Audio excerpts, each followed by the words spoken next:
This page was created to teach Black history. Unfortunately, the American educational system was designed to exclude our real historical account, so we are here to dismantle it.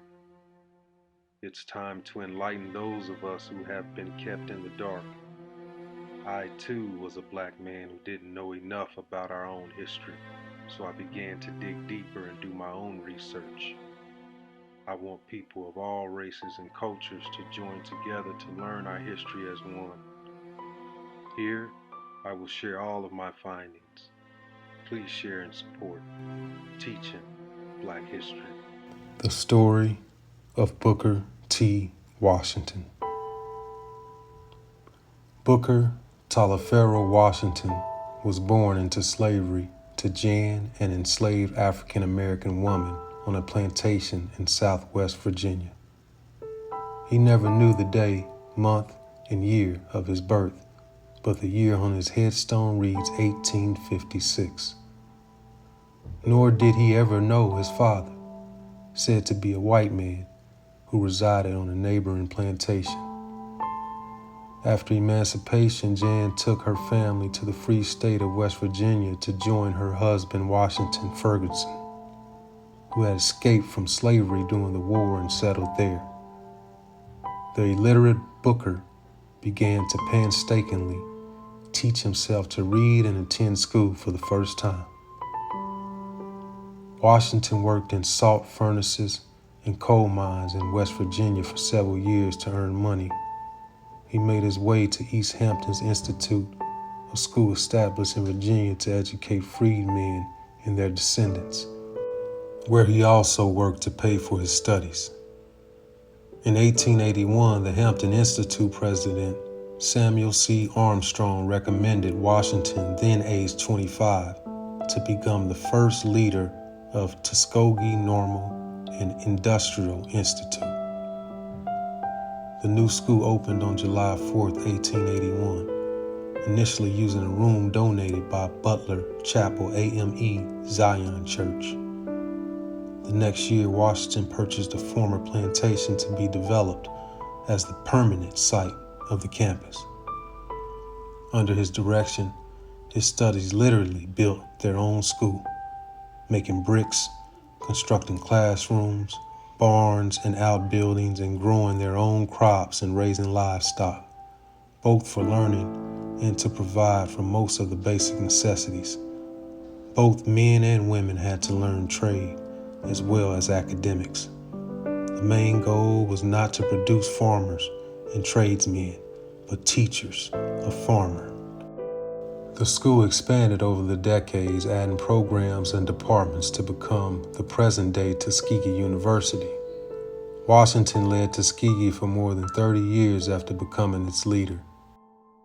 After he developed it, adding to both the curriculum and the facilities on the campus, he became a prominent national leader among African Americans with considerable influence with wealthy white philanthropists and politicians.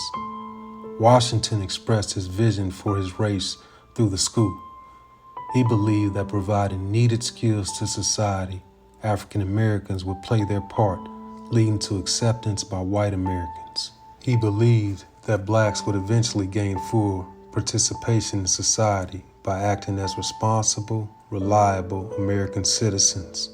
Washington helped develop many other schools and colleges. Washington was a dominant figure of the African American community. He was considered as a popular spokesman for African American citizens.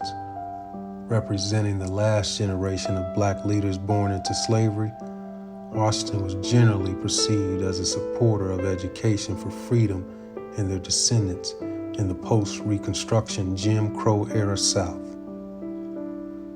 Washington enlisted his philanthropic network to create matching funds programs to stimulate construction of numerous rural public schools for black children in the South.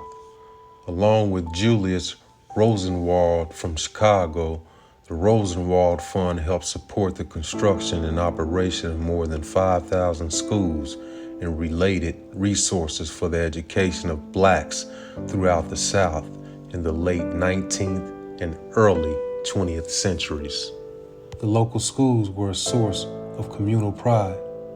African American families gave labor, land, and money to them to give their children more chances in an environment of poverty and segregation. Washington was married 3 times.